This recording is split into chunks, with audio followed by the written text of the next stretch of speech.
here's Brody Brazil. You know, there's just so many different sub-stories and things going on here that for the purpose of making this video, I might actually have a hard time narrowing it down to just one focus, one topic, one approach, and one headline. So we'll do it like this. We'll call it the Reno, Nevada Arena Drama. Now, there's a couple of things here on your screen that you might instantly recognize. The gentleman on the left, that's Alex Meruelo, former owner of the NHL's Arizona Coyotes. He recently sold the team to the league for $1 billion. That's the Grand Sierra Resort, and on the property, what Mr. Meruelo and his company want to build, the Reno Arena, which would kind of fortify the Grand Sierra Resort. It's a $1 billion investment. They want to do a 10,000-seat arena. This was announced back in the summertime. Oh, by the way, the University of Nevada, Reno, is also very much involved in wanting this project to go through because their men's basketball team would be the anchor tenant. So on the surface, right, we don't see much drama yet. By the way, was that Taylor Swift there on the marquee? Would Taylor Swift concerts happen at a Reno Arena? It only seats 10,000. I don't know. But the point here is that this should be easy to process and understand, and it was going to be privately financed. And all right, they're going to build a new arena in Reno on the property of the Grand Sierra Resort. Here's the renderings that came out this past summer. The Sierra Mountains in the background, little snow dusted up there. The Reno Airport in the distance, the Grand Sierra Resort, which currently exists, that cross-shaped building. They just want to put that new tower behind it and the new arena in front of it. So all of this pretty easy to comprehend. And we'll go back to the summer and pick up the coverage from NevadaSportsNet.com. The Grand Sierra Resort last week released new artist renderings and a video promoting its proposed Reno Arena that would be home to the Nevada men's basketball team as a main tenant, with additional concerts and shows at the 10,000-plus seat arena. Grand Sierra Resort is owned by Alex Meruelo, who bought the property in 2011 and recently sold his NHL franchise, the Arizona Coyotes, for $1 billion, which could be used to help pay for the projected $1 billion investment into the GSR, Grand Sierra Resort, which also would include a multi-level golf hitting bay, an ice hockey facility, affordable housing, a new hotel tower, and a 3,000-spot parking center. But let's go back to what's highlighted there. Mereulo sold the Coyotes straight to the NHL. Got a check in return. Didn't get assets, didn't get promises for the future. While he had the option to go ahead with an expansion team in Arizona for the NHL, he chose to just back away from that. He took the check, turned his back on Arizona, said he was done with it. He'll leave the opportunity to somebody else. But he recently got a check for $1 billion, and that's why a lot of people saw this and thought, well, several months later, here's what he's going to take that $1 billion and do with it. But it's not that simple, and we'll get to that in just a second. Renderings from the inside and the outside, and look, this would be nice for Reno. 10,000 seats, maybe it works well. I don't know what the Wolfpack currently draw for their basketball program, the men's and women's side, and what other events and concerts they would have in Reno, but they already own the property. They want to put this on the property. They've got the land. I'm sure it's zoned out to do this. So like I said, none of this is too difficult to comprehend or understand on the surface. But here's where it gets difficult. Coverage from News 4 up in Reno says this. Well, the headline says, developers now seeking public financing for a $1 billion project at Reno's Grand Sierra Resort. You need to understand that all of this was kind of promised, or at least advertised, as privately funded, and we'll get to the video evidence that proves that in just a second. That's the way it was understood. Now, maybe it was misinterpreted, which we can explain in just a second too, but here's what News 4 says. Developers behind a massive arena project at Reno's Grand Sierra Resort intend to ask the city of Reno for public financing to help pay for the project, a change from previous comments from UNR, University of Nevada, Reno, President Brian Sandoval, that no public funding would be used. Now, the misconception here is that maybe Mr. Sandoval was talking about no public funding from the school side of this. And if you want to just hear and see what he said, well, I've got that clip for you. And as I mentioned, there will be no public dollars invested in the construction of this facility. Alex mentioned.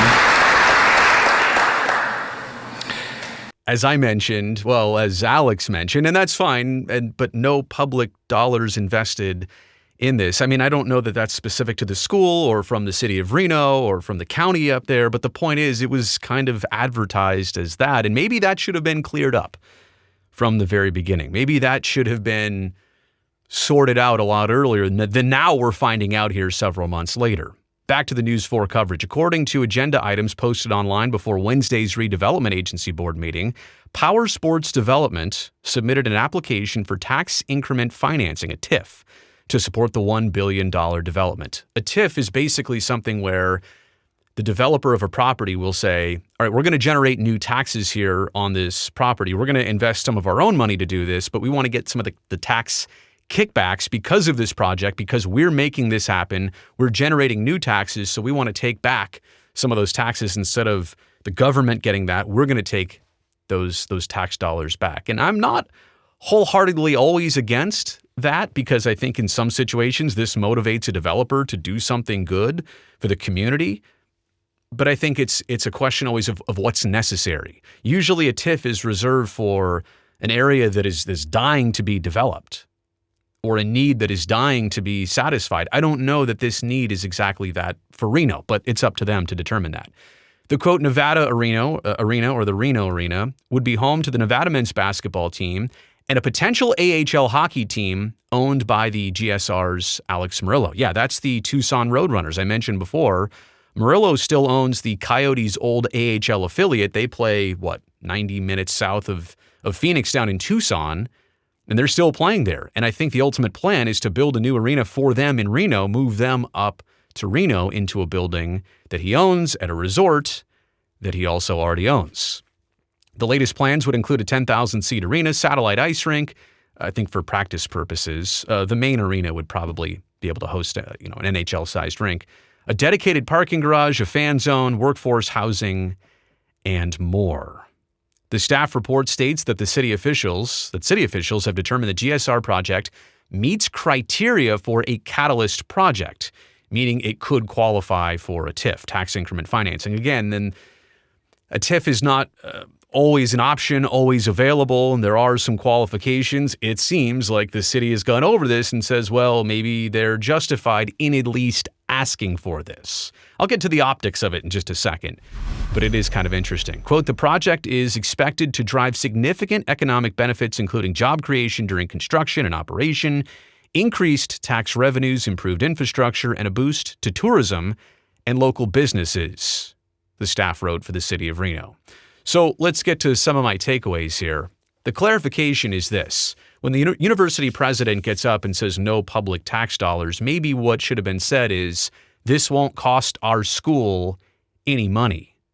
And by nobody correcting that, and that just kind of sitting and living on the record, it unfortunately now set the precedent that the entire time, the $1 billion investment, which is kind of coincidental to the $1 billion sale of a hockey team, that there's the cash, there's the investment, it's there, it's understood, somebody's just shifting around their investments. Well, now asking for money when you just received a bunch of money is an interesting proposition. More on that in just a second. So not asking the school for money, yet asking the city of Reno for money, it's two different things.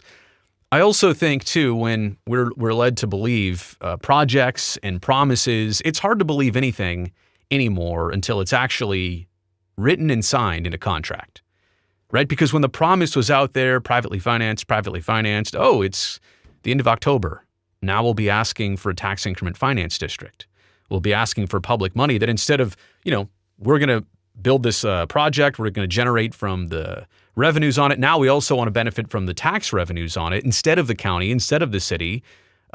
It's hard to believe anything until it actually is signed, sealed, and delivered. And I also want to go back to the optics of this. I think that's the best way to put it. When Alex Meruelo, who has been through a lot of different headlines and stories and drama in the recent couple years with the Coyotes and beyond, but it's difficult optics to sell your hockey team for $1 billion, kind of walk away from the NHL, have that $1 billion in liquid cash or sitting somewhere that the NHL gave you, and now to not want to invest it in something that costs precisely $1 billion, or to say that you don't have it. I mean, from his perspective, is it worth the ask? I suppose, but how deep are we going to get into a negotiation here? How deep does Reno want to go into this, knowing that here's somebody who probably could pay for this? It's not a situation that he can't.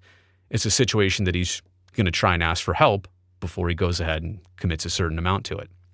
I also want to say, and I don't mean this as any slight to the biggest little city in the world. Like, I've got no issues with Reno. Love Reno.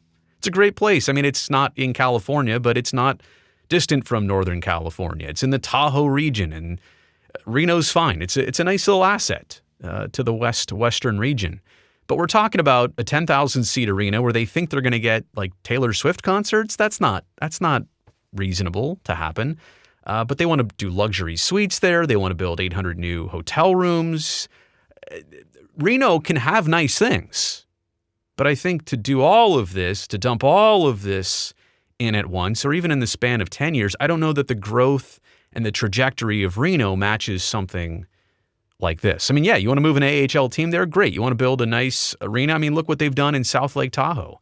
They built a brand new event center / arena for an ECHL team, and that's in South Lake Tahoe, and I wonder how that's going to go. This is on a little bit of a bigger scale for Reno, but are you going to be able to draw for the basketball team, the college team, and for your hockey team? And it would be nice to have a building that's busy, but do you need to do it in such grand scale? Again, this is Reno, not even Sacramento or not even the Bay Area or other big metropolitan cities. And there's Taylor Swift. There you go. Again, it's not to take anything away from Reno. I'm just saying, what's the reality of this, and is this a good idea? Is this something you want to spend $1 billion or some of it publicly funded? That's the end of this video. Let me know what you think in the comment section below. Thumbs up also down below. That'll greatly help me and this video and this channel. And before you leave, before this ends, thanks for sticking around. Make sure you go down there and hit that subscribe button. That way I can definitely see you back here next time.